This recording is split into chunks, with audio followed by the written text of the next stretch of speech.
Tere, minu nimi on Jaanus ning siin räägime psühholoogiast ja vaimsest tervisest lihtsalt, teaduspõhiselt ja praktiliselt.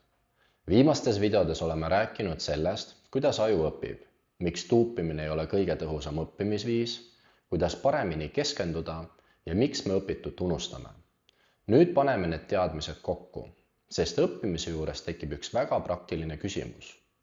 Kas parema tulemuse saamiseks peab lihtsalt rohkem õppima?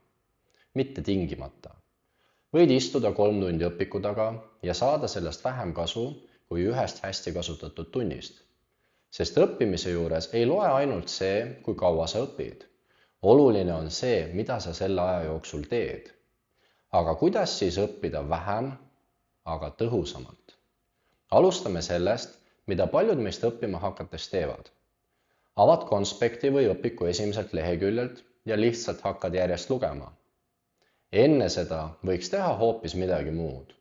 Kontrollida, mida sa juba oskad. Oletame, et sul on kontrolltööks õppida 5 teemat. Võta tühi paber ja kirjuta ilma materjalita üles, mida sa nende teemade kohta mäletad. Või vaata läbi kontrollküsimused ja proovi neile vastata. Väga kiiresti tekivad 3 gruppi. Oskan osaliselt ja ei oska. Nüüd on sul palju parem ülevaade sellest, millel oma aega kulutada. Kui esimene teema on juba selge, ei ole mõtet seda veel 3 korda läbi lugeda, ainult sellepärast, et see on lihtne. Rohkem aega tasub panna sinna, kus teadmistes on lüngad. See viib meid teise olulise küsimuseni. Mida õppimise ajal päriselt teha? Üks kõige paremini uuritud õppimisvõtteid on aktiivne meenutamine. See tähendab väga lihtsalt seda, et proovid õpitut infot ise mälust üles leida. Mitte ainult ei vaata vastust. Näiteks loed ühe osa läbi, seejärel paned materjali kinni ja küsid, mis olid selle osa 3 kõige olulisemat mõtet? Proovi vastata ilma materjali vaatamata. Alles pärast seda kontrolli, mis läks õigesti ja mis jäi puudu. Sama saab teha peaaegu iga ainega. Kui õpid bioloogiat, proovi protsessi oma sõnadega selgitada. Kui õpid ajalugu, pane sündmused ilma õpikute õigesse järjekorda. Kui õpid võõrkeelt, vaata eestikeelset sõna ja proovi tõlge ise meenutada. Kui õpid matemaatikat, pane näidislahendus kinni ja lahenda järgmine ülesanne ise. Seepärast aitabki õppimisel see, kui proovid vastuseid ise meenutada ja oma teadmisi kontrollida. Siin on aga üks oluline detail. Enda testimise eesmärk ei ole tõestada, kui tark sa oled. Eesmärk on leida üles see, mida sa veel ei oska. Oletame, et vastad 10 küsimusele. 7 lähevad õigesti, 3 lähevad valesti. Need 3 valet vastust on sulle tegelikult väga väärtuslikud. Need näitavad täpselt, kuhu oma järgmised 10 minutit panna. Ja siin tasub küsida, miks ma eksisin? Võib-olla sa lihtsalt ei mäletanud vajalikku fakti. Siis korda seda. Võib-olla sa ei saanud teemast päriselt aru. Siis mine materjali juurde tagasi ja proovi mõtte endale lahti seletada. Või teadsid küll põhimõtet, aga ei osanud seda ülesandes kasutada. Siis vajad rohkem harjutamist. Ära lihtsalt vaata õiget vastust ja liigu edasi. Proovi aru saada, miks sinu vastus valeks läks. Järgmine põhimõte on väga lihtne. Ära õpi kõike ühe korraga. Eelmises videos rääkisime unustamiskõverast. Kui me õpitu juurde enam tagasi ei tule, muutub osa sellest aja jooksul raskemini meenutatavaks. Sellepärast on õppimise ajas hajutamine üks kõige kindlamalt tõestatud õppimispõhimõtteid. Praktikas ei ole see keeruline. Oletame, et sul on kontrolltöö nädala pärast. Esmaspäeval õpid uut teemat. Teisipäeval või kolmapäeval kontrolli 10 minutit, mida veel mäletad. Nädala lõpus tee seda uuesti ja enne kontrolltööd keskendu peamiselt nendele kohtadele, mis endiselt raskusi valmistavad. Sa ei pea iga kord tervet peatüki otsast peale lugema. Kontrolli kõigepealt ennast ja korda seda, mis oli vahepeal ununenud. Õppides tasub mõelda ka sellele, mida sa selle ajaga saavutada tahad. Näiteks õpin täna 2 tundi ütleb ainult seda, kui kaua sa õppimisele aega annad. Palju kasulikum on panna paika, mida sa selle aja lõpuks osata tahad. Näiteks, tahan osata neid 5 küsimust ilma konspekti vaatamata. Või tahan osata lahendada 3 sellist ülesannet ilma näideteta. Nii saad õppimise lõpus väga lihtsalt kontrollida, kas teema on päriselt selge. Kui veel ei ole, saad vaadata, mis täpselt raskusi valmistab. Kui aga oskad, pole mõtet sama asja lihtsalt edasi korrata. Liigu järgmise teema juurde. Aga kui kaua ühe korraga õppida? Siin ei ole ühte teaduslikku numbrit, mis sobiks kõigile. 25 minutit ei ole maagiliselt parem kui 30 või 45. See sõltub ülesandest ja inimesest.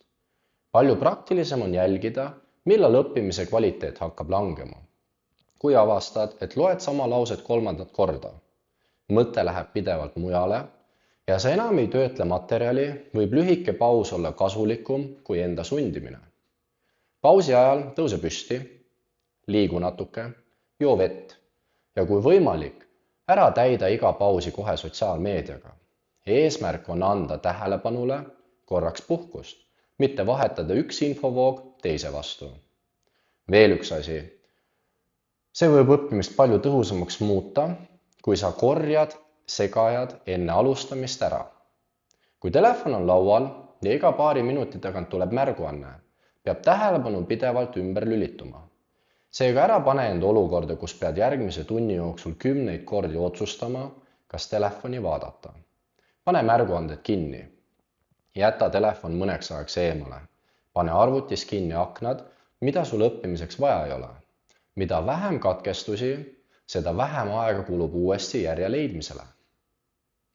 Paneme nüüd kõik kokku üheks päris õppimiskorraks. Oletame, et sul on homme 45 minutit õppimiseks.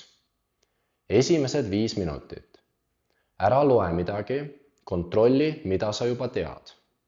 Kirjuta üles küsimused või teemad, mis valmistavad raskusi. Eesmärk on leida oma lüngad. Seejärel võta umbes 25–30 minutit nende kohtade õppimiseks. Loe ainult siis, kui sul on infot vaja. Seejärel pane materjal kinni ja proovi seda ise meenutada, selgitada või kasutada. Eesmärk on saada selgeks oluline. Viimased 10 minutit kasuta enda kontrollimiseks. Millistele küsimustele oskan vastata? Kus teen endiselt vigu? Mida pean järgmine kord uuesti vaatama? Ja kirjuta endale kohe üles, millal sa selle teema juurde tagasi tuled. Nüüd on sul järgmise õppimiskorra algus juba olemas. See loob väga lihtsa õppimisringi. Kõigepealt kontrolli, mida sa juba tead ja mis on veel ebaselge. Seejärel leia üles need kohad, millele sul on kõige rohkem vaja tähelepanu pöörata. Õppides keskendu just nendele teemadele, mitte ära tööta kogu materjali iga kord algusest peale uuesti läbi.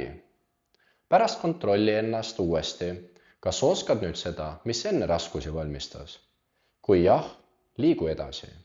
Kui ei, tead täpselt, mille juurde järgmine kord tagasi tulla. Ja siis algab sama ring uuesti. Kontrollid, leiad lüngad, õpid ja kontrollid uuesti. Nii kulutad vähem aega sellele, mida sa juba oskad ja rohkem sellele, mida sul on päriselt vaja õppida. See on oluline ka vaimse tervise seisukohalt. Õppimist on lihtne mõõta tundides.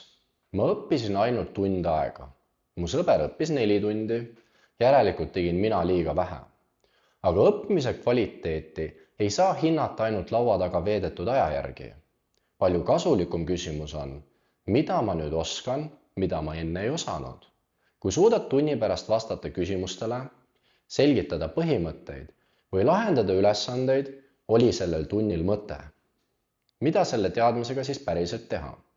Järgmine kord, kui hakkad õppima, pea meeles 5 sammu. Esiteks, kontrolli enne õppimist, mida sa juba oskad. Teiseks, kuluta kõige rohkem aega sellele, mida sa veel ei oska. Kolmandaks, ära ainult loe. Proovi õpitut ise meenutada ja kasutada. 4. Vaata oma vead üle ja küsi, miks sa eksisid. Ja 5. Tule õpitu juurde mõne aja pärast tagasi. Kui sellest videost jääb meelde ainult üks mõte, siis olgu see järgmine. Ära mõõda õppimist ainult tundides. Mõõda seda selles, mida sa pärast õppimist ilma abita oskad. Tõhus õppimine ei tähenda seda, et pead võimalikult kaua õppima. See tähendab, et kasutad oma õppimisaega nende tegevuste jaoks, mis aitavad sul päriselt õppida. Sellega jõudsime meie õppimise ja ajuteemalise videoseeria lõppu. Aitäh, et vaatasid! Vaimsest tervisest rääkimine ei lahenda probleemi üleöö, kuid aitab meil iseennast paremini mõista. Hoolitse enda eest ning kohtume juba järgmises videos.